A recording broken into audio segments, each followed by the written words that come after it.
Palmyra is a city which existed on the edge of two empires which were constantly vying for power. This dichotomy describes its existence during the Roman period and for most of its history. The city existed as a road between east and west. As such, it had a diverse range of cultures. The story I'm going to tell is one fraught with controversy, and the archaeological and literary record is mostly incomplete. There are some points in the story where evidence is very limited. Sources conflict on what time Palmyra was founded exactly. Some say it was the 3rd millennium BC, while others say it was the 2nd. We do know that the site was at least a temporary residence for nomads since the Neolithic age. Since there is no agreement among scholars, it is impossible to pinpoint an exact date. What is important to note is that the settlement was extremely ancient. The site was initially settled by Arameans, a group of people who inhabited modern-day Syria and spoke Semitic languages. It should be stated that the people of Palmyra did not actually refer to the city as Palmyra. In fact, that name did not exist until the Greeks and Romans developed their own name for the city. The original name for Palmyra, and thus the name I will use for the rest of this video, is Tadmor. Tadmor is a name which scholars theorize derives from the Semitic word for date palm, tamar. Palm trees covered Tadmor, and the green foliage contrasting with the brown desert surrounding the area is likely what made it seem like a good spot to settle. And I want to emphasize that I say the word settle, but it does not mean that a group of people found the area and decided to build a city in that spot. Rather, the more likely story is that various wandering nomads, specifically pastoralists, likely stuck to this spot because it was a lush oasis. Eventually, over many generations, a small village began to form. While Arameans made up most of the village's population, over time, Amorites, Arabs, and Jews were also integrated.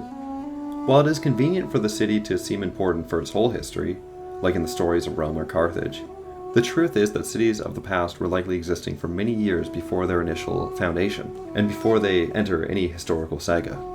Eventually, this village would become a place for traders to stop, and maybe even begin selling their wares.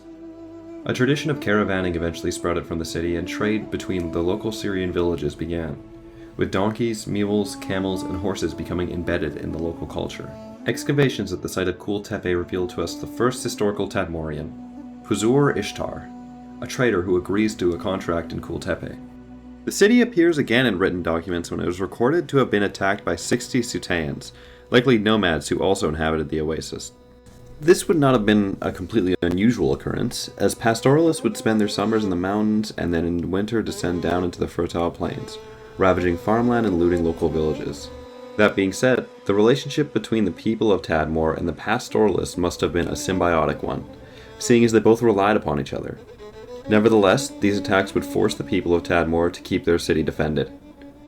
At this point in the historical canon, Tadmor begins to play the role of a small trading village. It was conquered by various independent city-states and kingdoms over the following centuries. Notable figures like the Assyrian king Shamshi-Adad I had a royal tour of the village on his journey west. For most of its history, Tadmor would remain a relatively insignificant trading city in the middle of an isolated desert. Although it still held a crucial spot, connecting west to east and likely trading silk from China and pearls from the Persian Gulf.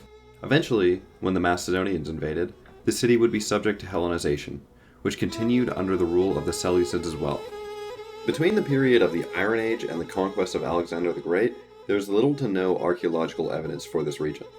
This could suggest that the site was not inhabited throughout that large gap in time, but more likely is that the archaeological evidence does not exist, for reasons which I will explore later in the video. After the Seleucids had been defeated by the Romans, Tadmor was left between two rival empires, the Parthians and the Romans. This is the point where Tadmor really began to enter its element. With the desert route now being used by many traders, the city began to thrive. According to Appianus, after Crassus was utterly defeated by the Parthians, they began to conduct diplomatic missions throughout Syria, which had been thrown into chaos when the Seleucid monarchy was dissolved. This brought Tadmor closer to the Parthians. When the Romans started governing Syria, Tadmor had developed a reputation for offering a service to protect trade caravans. They would have a group of mounted archers led by a strategoi, lead them anywhere from the Persian Gulf to the Palmyrian desert. They charged a tariff for this service. This is how Tadmor began to grow its fortune. Additionally, some evidence exists that Tadmor traders had conducted sea trade throughout India and the Arabian Peninsula. In 41 BC, probably seeing the value of Tadmor, Mark Antony led a raiding party into the city. The Palmyrines fled the city with all of their treasure, seeking refuge in Mesopotamia under the protection of the Parthians. Furthermore, Appianus states that this was one of the key factors that led Parthia to declare war on the Romans. The constant instability of the region and surrounding empires made it very easy for Tadmor to capitalize on the situation. Of course, Tadmor was occasionally the target of some warring faction, but they managed to avoid trouble while also playing both sides. The Palmyrines established trade routes along the Euphrates, most notable among these being Dura Europus. All of this eventually culminated in the first half of the 1st century AD, when Tadmor entered its golden age. Cities like Dura Europus exploded in population, and the Roman demand for eastern luxuries kept growing, all while Tadmor was paid handsomely to keep trade flowing. There's a scholarly debate about when Tadmor was incorporated into the empire, if at all. Certain scholars theorize that Tadmor was annexed into the Roman province of Syria under Pompey or Tiberius, or that it was established as a tributary under Tiberius, or that it was annexed by Vespasian. Since there is so much confliction between sources, and because the semi-autonomous nature of Tadmor, it seems safer to see them as being under Roman influence in the 1st century, rather than being fully annexed into the empire. However, we should not completely disregard the evidence of Roman presence in the city, especially because it might indicate Roman occupation. One such example of this is the Temple of Bel, which contains statues and inscriptions honoring the Roman imperial family. Additionally, the Roman general Germanicus is suggested to have had some influence over Tadmor. But even if all of this was definitively true, it does not necessarily suggest that Tadmor was fully incorporated into the empire. The eventual Roman annexation of Arabia further aided in the growth of Tadmor, which diverted more trade through the desert and thus through the city. In Trajan's conquest of Mesopotamia in the Roman-Parthian Wars, an army unit from Tadmor was deployed, notable for their use of camels.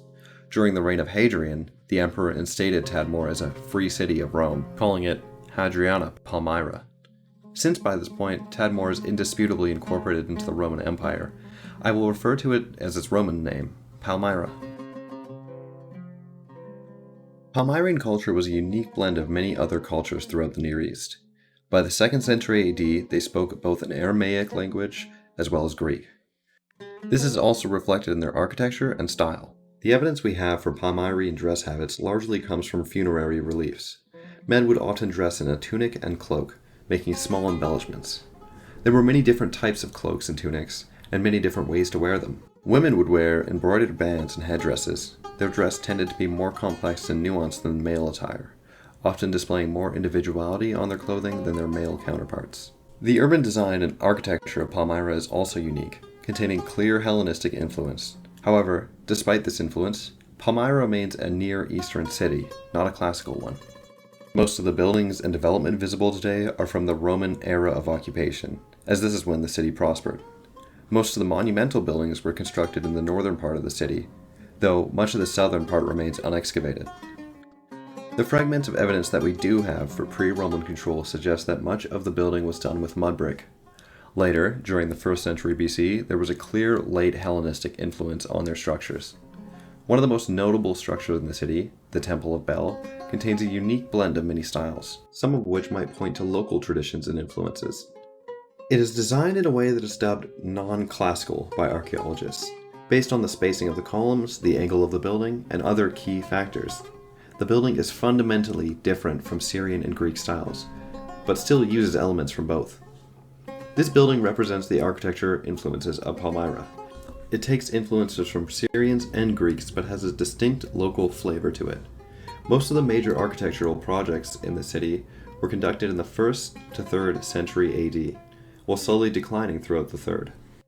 Due to the city's golden age taking place under the Roman rule, many of the urban design elements take aspects from Roman styles.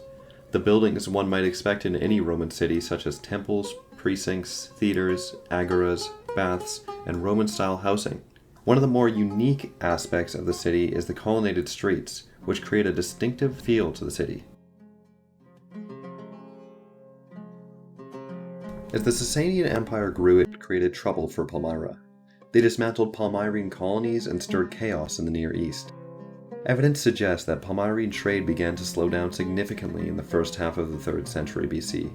Due to these circumstances, Palmyra found itself in an uncertain position. An influential figure from Palmyra by the name of Odenathus achieved senatorial rank in Rome at around 250 AD. Dura Europus was sacked by the Sassanids in 256 AD, and this could have possibly led to Palmyra building up their army and defenses. It remains unclear, but scholars speculate that Odenathus had control of the land from Palmyra to the Euphrates, and the army with it too. Palmyrene inscriptions are found which give him the title of Ras Tadmor, which means King of Tadmor. Meanwhile, chaos plagued Rome, with Persians invading in the east and Goths threatening Greece. The Roman Emperor Valerian attempted to resolve the situation in Syria and was subsequently defeated and captured by the Sassanids. Observing this, the following campaigning season, Odenathus beat back the invading Sassanid army. The victory was by no means absolute, but it likely saved Syria. Then, later, Odenathus defeated a usurper to the empire at Emesa and took control of the city. These events convinced the people that Odenathus was to be the savior of Syria, or to modern scholars, the savior of the East. It seems that Odenathus was granted legitimacy by Emperor Gallienus for his role in the East at some point throughout these events. Odenathus mounted multiple counteroffensives against the Persians in the following years. In these actions, he was likely in coordination with Gallienus, who was campaigning in Thrace. Meanwhile, Odenathus' wife, Zenobia, accompanied him on these campaigns. Unlike how some scholars portray it, Palmyra was not a secessionist state under Odenathus. Throughout his reign, Odenathus did not challenge imperial authority, often working with the emperor directly. At some point between 266 and 268 AD, he died from an unknown cause. However, it was probably assassination. Zenobia made quick work to protect herself and her son Vabolithus. Vabolithus virtually succeeded Odenathus and immediately began being portrayed in the same light as his father, although they were still careful not to challenge Rome in these early years.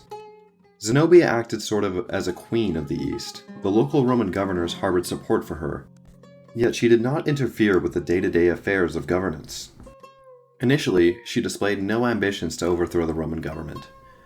But after securing her domain, over the course of 270 AD, she expanded into the provinces of Arabia and Egypt. This may not have been an attempt to succeed the empire or even secede from the empire, but rather to secure Palmyra. They still likely wanted to remain a part of Rome, but these invasions were motivated by declining trade revenue and the empire's inability to protect its provinces.